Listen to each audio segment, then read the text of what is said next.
All right, if you guys will get your homework out, we're going to go over it. Go ahead and trade papers with somebody.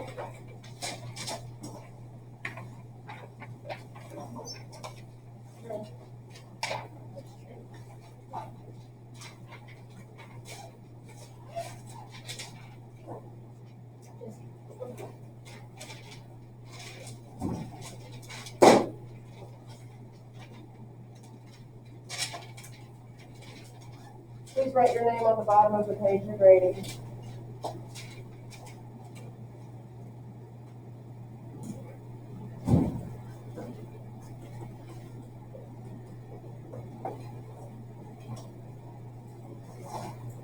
Okay.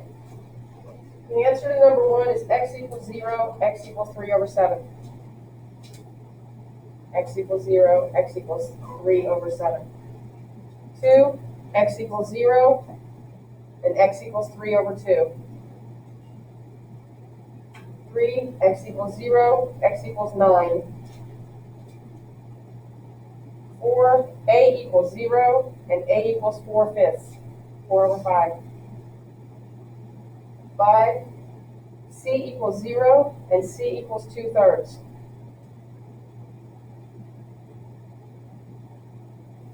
6, x equals 0, and x equals -3/4. 7, y equals 0, y equals -4.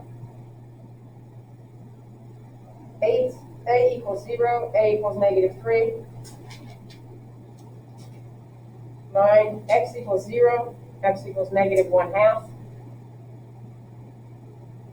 And 10, x equals 0, x equals 6. This is out of 10. Write down what they got and pass them back. There's no half points. Both of those answers had to be correct for each problem.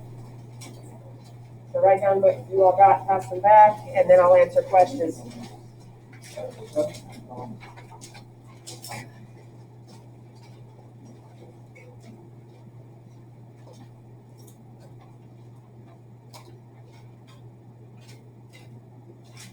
Okay, for those of you at home, if you have questions, turn your mic on and ask. Otherwise, I'll answer questions in my class. Yes? For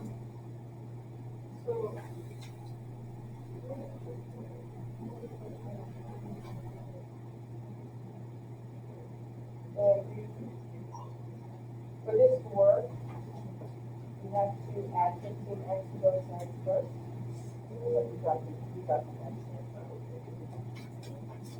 Other questions? You guys are going to be taking a quiz over this, so make sure you have questions you're asking.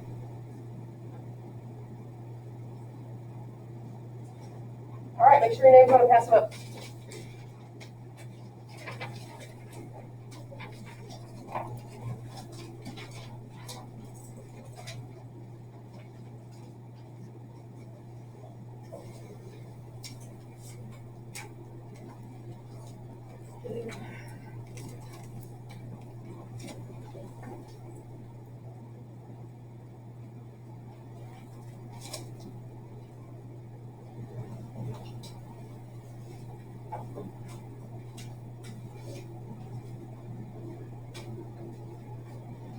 All right, so we'll move on. Take out a piece of paper with today's lesson.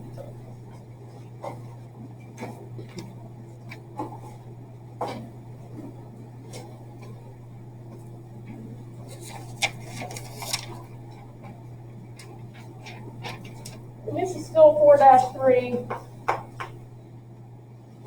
solving quadratics.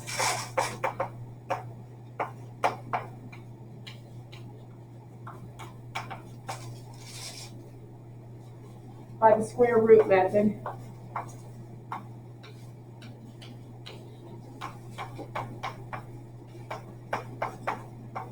Okay, so this is 4-3, day 2.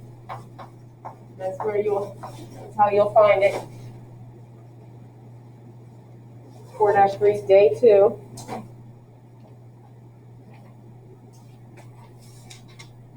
And again, to remind everybody, the same thing I reminded everybody yesterday, standard form for a quadratic equation is ax squared plus bx plus c equals 0. And yesterday, we learned, or at least I tried to teach, that you use factoring greatest common factor when c is missing. Well, you use the square root method when b is missing. So use this method.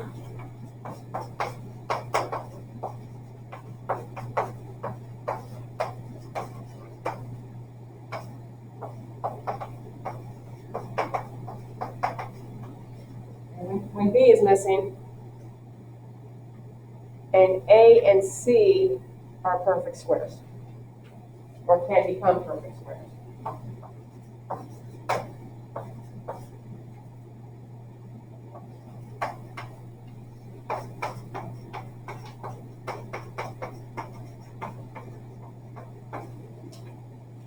So let me start with this problem. Let's do x squared minus 64 equals 0. This requires that you know that 64 is a perfect square. And if you're not sure, you can look on a list of perfect squares, I'm sure online, or you can put it into your calculator and take the square root. And if it's not a decimal, if it's a whole number, then 64 is a perfect square. So to solve this, what I need you to do is this. I want you to get the x squared, this term, by itself. So if I gave you this equation and asked you to solve it, what would you do? You'd add 64. Well, that's what you're going to do now. Go ahead and add 64 to both sides. And you're going to get x squared equals positive 64. And then to undo a squared number, you have to square root it. So square root both sides. When you square root this, you're just left with the root, which is just x. So it's going to be x equals plus or minus. Make sure you do the plus or minus 8. And that's the answer. That means that quadratic is going to cross the x-axis at plus and minus 8. Let me do another.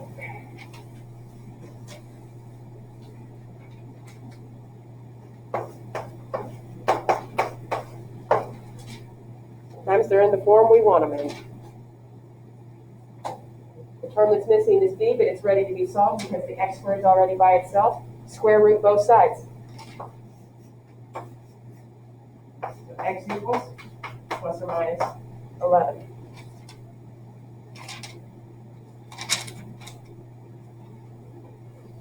Sometimes they don't look like square roots.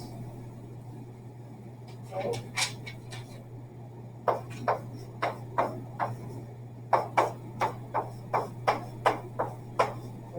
Again, you're going to want to get that x squared by itself first. Okay. The operation that's being shown on the board is multiplication. So to undo that, divide. Divide both sides by -7. You get x squared equals 64.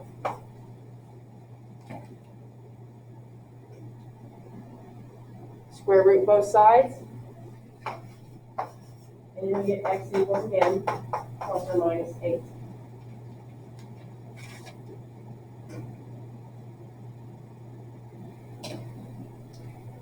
Let's try this one.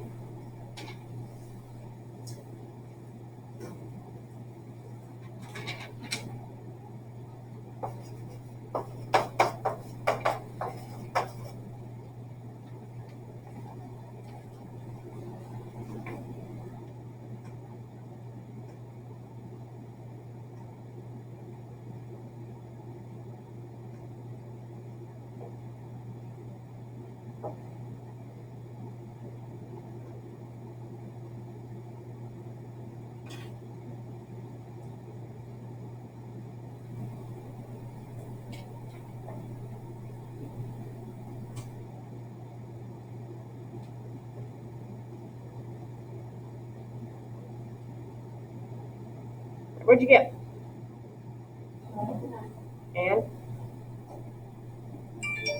9 and negative 9. The reason you have to count the negative as well, what's negative 9 times negative 9? Positive 81. So you have to take both. So on this one, you subtract the 7 from both sides. You got m squared equals positive 81. So it's asking you what numbers can we multiply itself by to get 81. That's why it's plus and minus. So you know m equals 9 because 9 times 9 is 81. But m also has to equal negative 9 because negative 9 times negative 9 is also positive 81. So make sure you include both. Again, this is quadratic. So think about the U-shaped graph. Think about your graph that looks like this. It's crossing that x-axis a lot of times in two places, so you're going to need most of the time two answers. When we get into another kind of factoring, I'll show you you won't need two answers, but I'll get to that one the next day whenever I teach this again. All right, so we're good on these, right? Well, let's look at a fraction. Fractions tend to throw people off a little bit. We don't know what to do, and I'd say you do know what to do, you just don't realize it. Let's do 16n squared equals 49.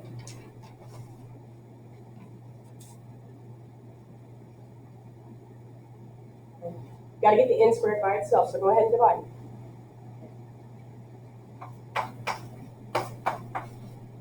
And that leaves you n squared equals 49 over 16. Do not convert this to a decimal, because these are both perfect squares. Square root it, and you can square root it like this if it helps you understand it.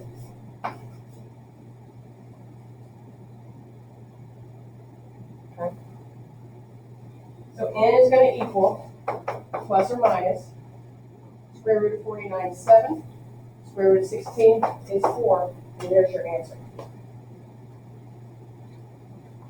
And so you don't have to convert that to a decimal, there's no point.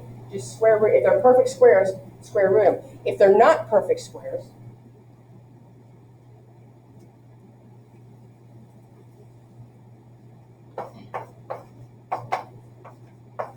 not a perfect square, you're still not going to convert it to a decimal. We're going to simplify that with prime factorization. You're going to get x equals plus or minus 20. Well, I'm going to be showing you, again, how to simplify this further. So for today, for what I'm doing today to teach you this method or review this method with you, some of you might know it already, some of you might not. Leave your answer here, but understand this, that's not the final answer. That's just where I want you to stop today as I break this down for you. So what questions do you have about what you've seen? None? All right, I'm going to pass it out. I've got a paper assignment for you. I'm going to pass it out to you. We'll get started on the homework. Let me make sure these guys don't have questions.